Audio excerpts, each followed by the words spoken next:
Hey, it's Chronologically Gaming, the only channel that's perpetually retro because we're playing every video game in order of release, giving you the very first experience of every single video game. We're lost in video game land sometime in October 1982. You better stop eyeballing me, boy.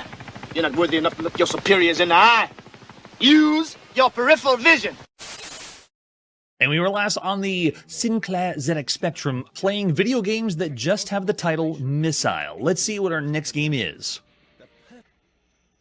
Our next video game is Monster Maze by Tiger Electronics. Tiger Handheld Electronics. I really thought, I was surprised to see this, because I was really hoping to see this at the end of the 80s. But believe it or not, Tiger Electronics has been around making video games since 1981. I just recently found out that they had old games, but now we can see the newest release right now in October 1982. And it's Monster Maze. Here's the box, and the creatures itself are definitely not trying to rip off Pac-Man. Definitely. And we flip it over in the back. Yeah, there's an example of what the game is like. You're locked in a maze with angry monsters trying to get you while attempting to clear the maze of all the dots. Eat the apples to get extra energy. Yep, it's a Pac-Man style maze game. And look, it's Tiger Electronics. Can you believe they're this old? I'm very, very surprised. I didn't really want to see them, and I'm a little scared. The other art we have for Monster Maze includes the other version of Monster Maze. There was this really nice handheld one, but then there was this tabletop version that ripping off Coleco. And Tiger's ripping off a lot of people. This is ripping off Pac-Man, and this version that we're seeing right here is the vacuum fluorescent display version. It's very, very colorful, very, very artsy-fartsy. You can see right here, there's the giant tabletop version of it. The handheld version, though, has something different. The directional pad, that's Nintendo. Nintendo has that patented. How are they getting away with this? Tiger Electronics, someone should sue them. Maybe Nintendo did, or maybe it's just different enough that it doesn't involve them. So there you go. There's an example of Monster Maze, and this is the only screenshot we have. This game we are not able to play on the show. I actually didn't find anyone that has video footage of proof of this game. So if you know anybody that has Monster Maze, or a way that we can emulate or play Monster Maze, let me know, because this is it as far as Pac-Man games go. There's 2 official Pac-Man games that you can play in the palm of your hand, and we've already played, this would be the 3rd Pac-Man handheld that we've seen so far on the show. And so I'm going to give this one a big fat 0-star rating unless we can play it ourselves. But Tiger Electronics, I hope we don't see too much of you. This one doesn't look as bad. It looks okay for a handheld, but you can see how many things that Tiger's ripping off already. All right, so after Tiger Electronics, let's shutter it off and let's see what's on the tube and what new video games coming up. Introducing a better mousetrap. It's Exidy's mousetrap. Oh, they always show the ColecoVision version. And makes everybody happy. They get the credit. Loves to eat the cheese. The cat loves to chase the mouse. Oh my gosh. And best of all, the mouse can turn into a dog and chase the cat. The artwork looks pretty good there. What?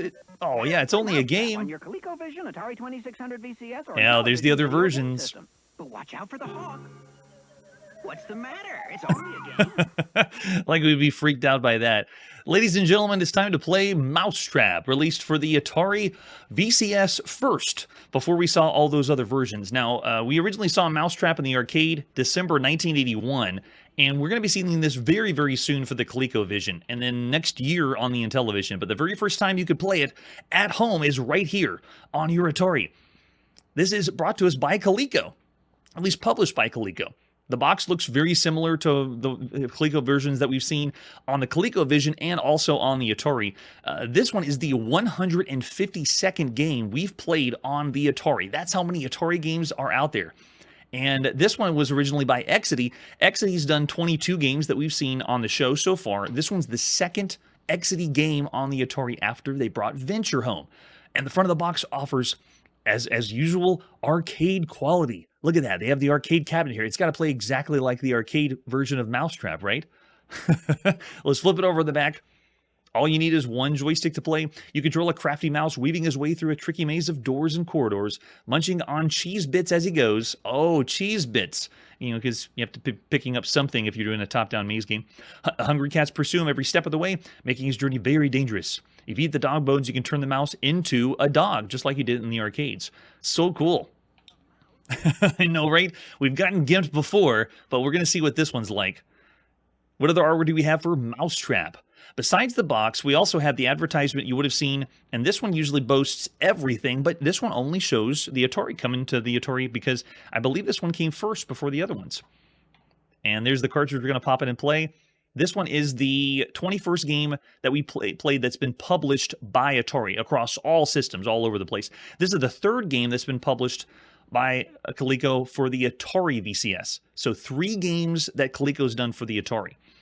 Yes, and then this one right here is a later version because Mousetrap was released, I believe, in 87, 88, around that time. Remember when they were revitalizing Atari? So this is the later Mousetrap. Don't know if we're going to see that one or not. Don't even know if we're going to make it that far. But right here in October 1982, this is the first Mousetrap you would have gotten. All right, we also have the manual. How do we play Mousetrap? Yes. Oh, breathe in the smell of 1982. It's right here. You can select black and white color TV. We were just talking about that. I played more games on black and white television before I got in color. And I was trying to remember, what was the first video game I played on a color television? I know everything on Atari was black and white. I don't even think I played Atari on color. It was only black and white. So the game description of the fun-filled Exidy arcade games right here on the left side. For manuals, I am not going to read the entire manual verbatim. We usually just give you some highlights. Shows you how to get ready to play, hook everything up, get that RF switch ready to go. This game, you only need a one controller. It is not 2-player. It's 2-player, but it's the arcade style. You hot seat it to go back and forth. The red button's used to do... by the way, the red button has two things in this one. If you do a sharp tap, it'll change your mouse into a dog. But if you hold down the red button, it moves the doors. And it's not the first time we've seen Atari use that one red button for multiple things. So you can use the difficulty switches to go from smart to fast, or smart to dumb cats, or fast to slow cats. And then the race is on. If you see the picture right above my head here, that explains what everything is. What the cheese is are the little lines. Looks very similar to Pac-Man's cheese. The bone to pick up, and whenever you have the bone, you can convert your mouse into a dog to chase all the cats and turn the tails on them. Very much Pac-Man-esque, but this time you have the option to do it when you want. You're essentially grabbing Pac-Man power pellets and using them in surplus whenever you want to. Pretty cool, but it's similar to the arcade. The only thing this doesn't have as well as the arcade is the trap doors to move around. In the arcades, you had colors, and you could push the color button on the arcade cabinet. This one, you don't have that many buttons. All right, so here's the scores on the top left, what you get for everything. And as usual, Coleco tells you, the manual only tells you so much. The fun of discovery is playing the game over and over again for hours on end. Every time you play it, you experiment with different techniques and enjoy the game. Yeah, thanks, Coleco. Oh, man, I love the manual, though, checking it out. This one was also released in PAL regions by CBS Electronics. We're going to play the very first one here in North America. This is Mousetrap by Henry C. Will IV and Sylvia Day at sometime in October 1982. This is the second game that Henry C. Will brought to us after we played Commando Raid, also on the Atari. And this one goes right into the action. Usually it's in attract mode, something like arcade-esque, but this doesn't play that way. It just goes right in, and then I'm in. I'm playing. I'm the mouse, gray on the side of the screen. I have one dog bone. That's the X above my mouse heads. And if I pick up another X, you can see I got another one. The trapdoors are the ones that are blinking. If you hold down your red button, then the trapdoors open. So it doesn't have as much options as it does in the arcade, but it still gives you some variety for Pac-Man style games. Right now, the Pac-Man that you could play at home is still all the rage, and this option to go and move around is really, really nice. Let's see, I can probably sneak through here. Yeah. And you can see we got another cat up here, but I can quick tap of the button, change myself into the dog head, and then move around. So as far as Pac-Man games or maze-style games, this is pretty good. Really, really fun, robust, more options than other ones. And as far as game variations, you're not really seeing too much. Like, if I stop the gameplay right now and switch to game modes, there's no game select switch. All it has is the difficulty switches on your Atari. If you're playing this on one of those Sears consoles, and you don't have the difficulty switches, then you're out of luck. You don't really get too many options. You can see this is the one maze that we're playing, but it is fun gameplay. It's better than Pac-Man. I feel like I say that a lot here on the show. Yeah. Yeah, nice touch, right, Marshall? Using the flicker. And also programming it for 2 options for the button. And if you need a refresher, you can check the links down below to see what Mousetrap was like in the arcade by Exidy. They had 4 colored buttons, and you could use the 4 buttons to open up 4 different colored doors. So it is definitely a completely different game than the arcade. It's still a top-down maze game, don't get me wrong, so there's not too much there. Yes, turn the tables! I love the cat sound effect, it's really nice. Alright, he's going pretty quick. And you can see I got plenty of bones at the top. What is that, 4? Gonna about to pick up 5. Oh, does it max out at 4? Hold on, I don't think I can pick up any more. If I use one right now. Oh, it does, so you need to use them. It doesn't register more than 4. Need to start doing it, yeah. And just imagine if you got this one and everyone else got Pac-Man, how much more fun you'd be having playing this. The options of the doors remind me of the game we played called Cat Tracks on the Emerson Arcadia 2001. This one marks our 118th game that plays like Pac-Man. Not official Pac-Man, all the variants of Pac-Man across all systems. So 118 other games that are out there across everything that you could be playing Pac-Man on. Some of the best that you could play on home consoles right now is Crazy Chewy that we played recently on the Creative Vision. That's fantastic. That's 2-player Pac-Man. And then the Casey Munchkin games or Casey's Crazy Chase for home consoles are some of the best. Those are great. Ladybug is on the ColecoVision. That's a really good one. Oh, so you got to use that power-up. Are our lives out? They are. So whenever you want to go, it just reset. Oh, interesting. This is one of the first times on Atari we didn't have to reset to play the game.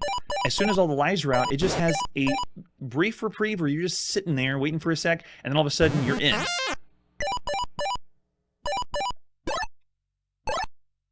Let's see, we need to get in there. I also like how I can stand still and wait. Control works well enough, easy enough. Yes. Oh, Miss Pac-Man. Yeah, we haven't seen that one yet. Are they switching up the trapdoors? I think it's the same maze every single time. I haven't seen a different one. Yeah, it's the same maze, so I don't think we've gone to a different one. But to its credit, the Pac-Man on Atari was the same maze too. It didn't switch out either. Because the arcade never switched out. It was the same maze on Pac-Man in the arcade. So Cat Tracks is another really good one. You need to check that out on the Emerson Arcadia 2001. I would say that's still just slightly better than this one. It has more game options. Lock and Chase is also out there. Very, very good. I'd say this one plays better than the Atari version of Lock and Chase. And that one uses this similar concept with the gates. Yeah. But this is not better than Intellivision's version of Lock and Chase. So because of that, this is still a very, very good game. I'd give it above average. Still close to the average range of all the games you'd be playing right now on home consoles. But it has polish, and the way that they programmed the gates to work, your power-up, whenever you want to use it, is a good touch. And you'd be doing, as most people do on consoles, going for the score attack. Let me just use... I pushed it too slow. Can we keep going with the same high score? Oh, go, go, go, yes! Yeah, so we haven't gone to the next one. I haven't lost all the lives yet.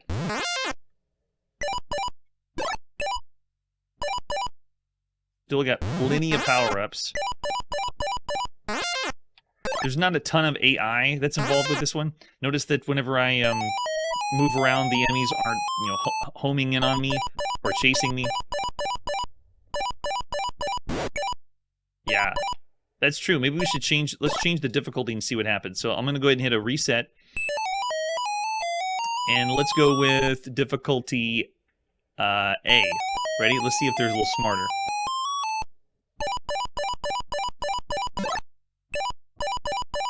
Looks like...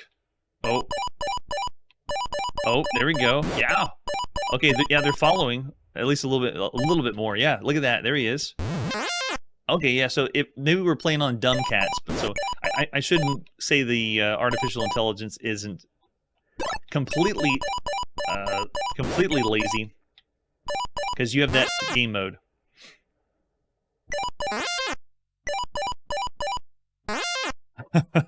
It may have been the game before. There you go. So not as many options as other games for home consoles, but I'd still give Mousetrap a very fun time, a great time. I'd even say for all the games you could play right now on home consoles, I'm going to say 3.5 stars. It's fun. It is one player only, so you don't have a multiplayer experience, but 3.5 for Mousetrap. Very, very nice. Even with all those Pac-Man games, I'm still not tired of Pac-Man. I don't know if that's my problem or other people would already be tired of Pac-Man. I even see a 4 in the chat. Very nice. Yeah, some really good ones. And yeah, the sound effects, yes, we've heard those before from the Atari. All right, after Mousetrap, let's see what's next. Next is the Sharp MZ line of home computers, and this is Nightmare Park. Let's play some Nightmare Park. Here's the cassette case. This is another one by Solo Software. Now, Nightmare Park, we've already seen originally in 1980 on the Commodore PET. And then on the ZX81, we saw it in 1981. And then just this year in April, it was on the ZX Spectrum. So this is the fourth time we played Nightmare Park. And I really enjoyed this game. You're going to love it if you haven't seen Nightmare Park yet. Front of the box is spooky. Do we have anything else? I think, okay, we have a possible other cassette front. I don't know which one is the right one. With the Sharp MZ line of home computers, a lot of this artwork is hard to come by. You can tell the front of the box or the picture wasn't high quality. There's an example of the screenshot. So we're just going to get right into it and pop in Nightmare Park to play. This is Solo Software at sometime in October 1982.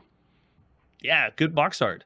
Very spooky. All right, I'm going to load the state because in anything on the Sharp MZ, you have to load BASIC itself. Like, put the cassette in for BASIC, do the BASIC cassette, and then go to the next one.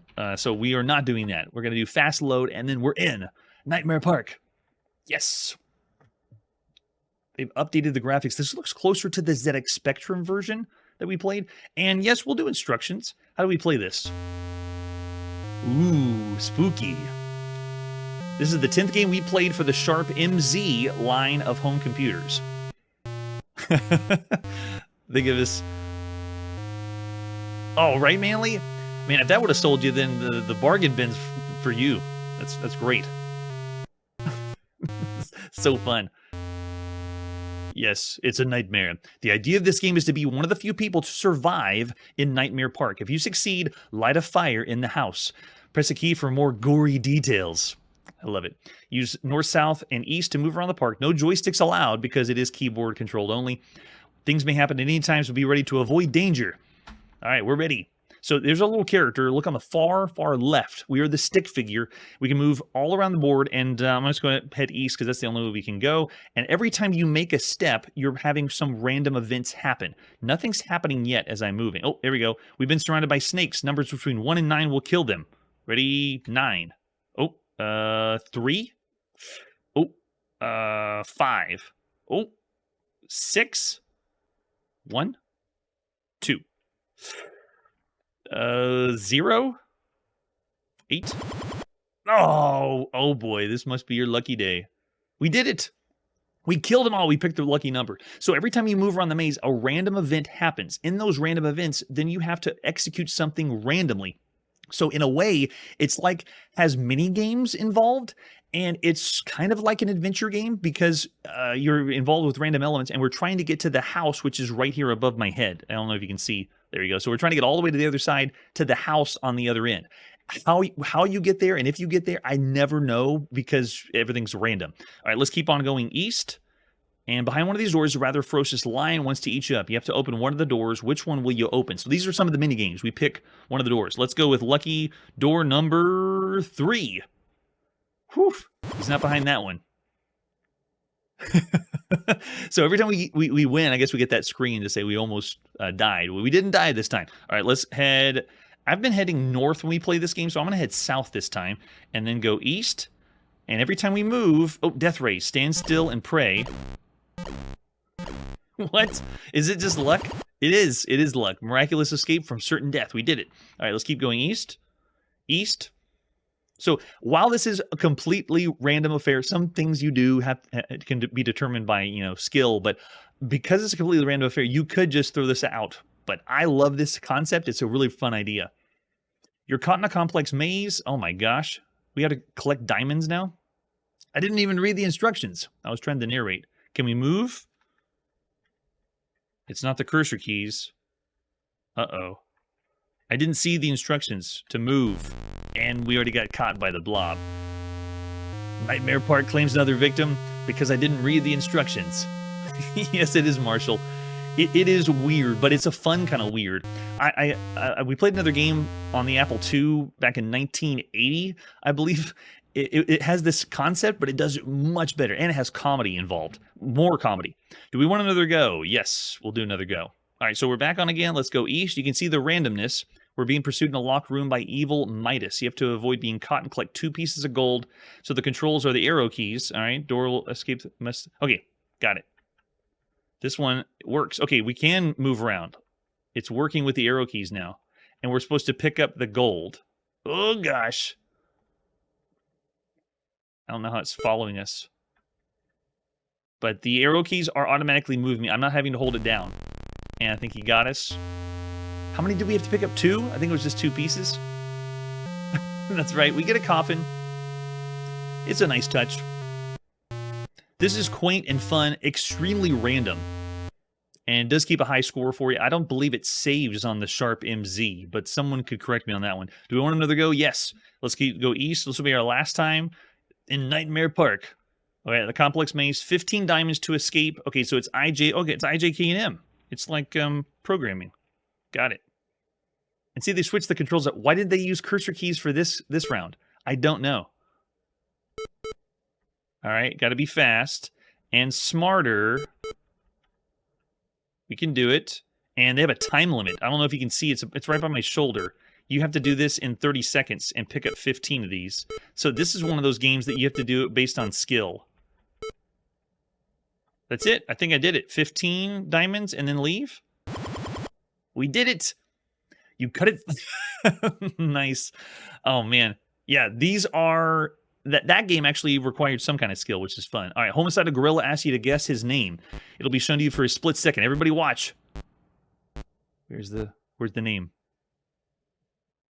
Oh, did everyone see? Did anyone get that name? It just flashed on the screen. I think it was it Thom? I don't know if anyone took a screenshot. So crazy how many little mini games they pop in and out. I'm going to say Thom unless someone from the chat actually saw it flashed for 1 frame on the screen. Did anybody get that? Maybe it was, yeah, it started with a T. I saw it started with a T. I'm going to guess Tom, maybe T-O-M. We do that instead. Tom? It was Timothy? Oh. So it did start with T. There's no way there was that many characters in what they flashed. So it has replayability if you enjoy randomness. I just love the concept. You would have had a blast with this playing this on a home computer. We will not do another go of Nightmare Park, but man, that was fun. So of all the games you could be playing right now on home computers, I still rave about Nightmare Park. I say this one's a 3.5. Above average for all the games you could play. Creative, and you would be able to hot seat with other people. You know, how far can you get? Could you get to the end? I haven't seen anybody do it yet, but it'd be a fun party game. Manly says 4. Nice, I love it. Yeah, and then a 3-star about average by Kun. Very good. All right, there's Nightmare Park, but that's not all. We got some more games. What's next? Our next release is back on the Sinclair ZX Spectrum. This is Orbiter. Let's see what Orbiter is playable. Silversoft. Give us something new on the ZX Spectrum. This is our 104th game we've played on the Sinclair ZX Spectrum. It went right out of the gates with tons and tons of games. Great box, though. This is really, really, really nice as far as boxes, especially for the ZX Spectrum. 16K or 48K if you got the upgrade. All this was mail order still right now. So you ordered this and it was shipped to you. And hopefully you got the 48K version. Nice. Thanks, Marshall. Yeah, it would rock. All right, so flip it over the back. You can see it's just a cassette case for Orbiter, but looks really fun. It's the #1 game? I don't think it's the #1 by Silversoft. What else do we have for Orbiter? This is the 3rd game we've seen that Silversoft has done for us after Super Wumpus and Ground Attack. One of them for the ZX81 and one of them for the ZX Spectrum. There's the cassette. You would pop into play on your ZX Spectrum. And I believe there's another. Yeah, there's the old, maybe the older box. It's got to be the first version of Orbiter, what the box would look like. I love the newer one, though. All right, so the manual we have is just a homebrew. Someone typed it up for us. Thank you very much. There's the loading instructions. The playing instructions is what you got to pay attention to. Look at all of the buttons. So memorize those. Make sure you got them all to play. We have a climb, reverse, a dive, a thrust, a fire laser, a smart bomb, and a hyperspace button. And if you know all those controls, you know we're playing Defender. That's right, Psychosis. Awesome. All right, so this one has lots of different versions. It was released again by Pac-Man Promotions, and then different versions as well. We're going to pop in and play the first one you could play. This is Orbiter, brought to us by Andrew Gleister, published by Silversoft at sometime in October 1982. Second game we've seen by Andrew Gleister after another game called Invaders on the ZX81. All right, so we're in. Let's see, we got our Ascend and Descend. Oh, we got blown up. Nice job with the radar, ZX Spectrum. All right, there's our laser. Where's our thrust? There's our thrust. Oh, they're already taking our enemies from us. What's my turnaround? There it is. Come on. And then rescue. Good. Nice. They have it down. The aliens are actually abducting people, and you have to collect them. Let's go. Oh, we can't shoot them, it looks like, though. Picks them up. Nice. Oh, no, you don't. Yep. We already got a mutoid. That mutoid looks really scary. So we have a way to switch back and forth. I don't know what's wrong with my ship, though. The ship sounds like it's running on diesel fuel. Or it almost sounds like the farting sounds of the Apple II. How did they get the farting sounds of the Apple II here on the ZX Spectrum? That's quality. This is obviously a scrolling shoot-'em-up. I love scrolling shoot-'em-ups. This is our 137th scrolling shoot-'em-up we've played here on Chronologically Gaming, and that's across all systems. Lots and lots of scrolling shoot-'em-ups that are out there. As far as Defender games, this is our 33rd Defender-like game that you could play. Not official, just like Defender. And this one is the very first time you could play Defender on ZX Spectrum. Oh, yeah, that's right, my hyperspace. I need to see hyperspace, and I got my smart bomb button too. And for the very first time you could play Defender on the ZX Spectrum, this is all right. This is pretty good. Fun. It feel like you're playing in the arcade with all the controls, because they got, I think, everything mapped out that you would have had. And they even have, look at this, the Martians abducting the people. I don't think we can destroy people like we could in the arcade. Oh, wait. Can I turn back around? And, oh, if you don't rescue before they die at the bottom. Okay. And we can't shoot them down here, right? Yeah. I don't know if I died or if shooting at the other human beings is what kills me. I know, with everything we've seen on the ZX Spectrum, this feels magical. The radar is what feels magical. Look at that. The single pixel is so nice. Way to go, Andrew. Getting this to work on the ZX Spectrum. Now, because this is the first time you could play Defender for the ZX Spectrum, this is great. If this was only for this little micro, right now, I would say easily 4 stars of all the games you could be playing on the ZX Spectrum. We rate the games based on everything else you could play across all home computers. Here, let's flip around. I see someone else trying to get... Oh, it's a mutoid. There he is. And let's see what happens if we go to the next level. Does it move to the next wave? Oh, attack wave complete. Nice touch. The UI looks pretty slick. Some of the best ways you could be playing Defender across all home computers right now would be games like the Eliminator, Lunar Leaper, Planetoid on the BBC Micro, which is also named Defender. That one looks really close to the arcade and is very, very smooth. But you have to think of the cost for the BBC Micro. Also, Protector 2 is a really, really good one. Astro Blitz, Gorgon, Strike Force on the TRS-80, and Offender for the Coco. Rear Guard's another good one that you could be playing. I'm mentioning all these games because all those Defender games I would consider better than this Defender game, because it has to go against all the other home computers that are out there.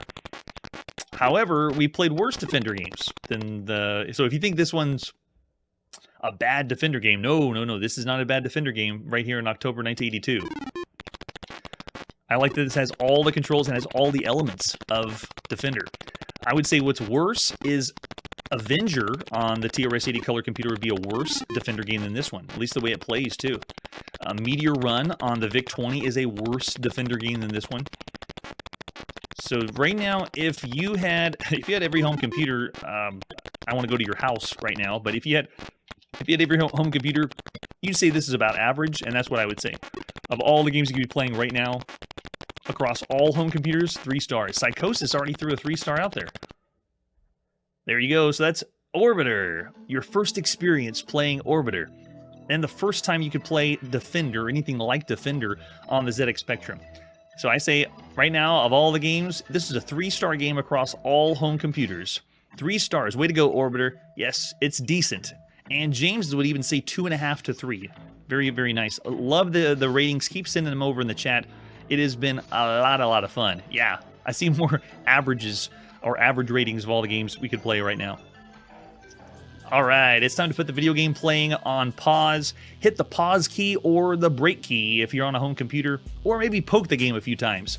We're still going to continue playing all the video games released at some time in October, and next time on Chronologically Gaming, we're going to the arcade to play a squirmy, wormy new one. If you like Caverns of Mars, we're also going to play the official sequel to Caverns of Mars. That's it for today, and like I always say, please keep making quality video games, Atari. Hey everybody, thanks for checking out the channel and joining me on my quest to play every single video game in order of release. We'll be streaming live every weekday at 9 p.m. Central, so join us and let us know if we missed any games along the way.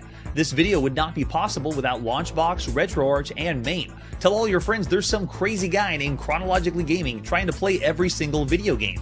We have links down below that'll send you to places like our Discord and Patreon, and one that says all the video games we've ever played. If you go there, it's a list of everything, and you can click right to the game you want to see. Chronologically Gaming is the name to look for. We are perpetually retro, and we will catch you next time.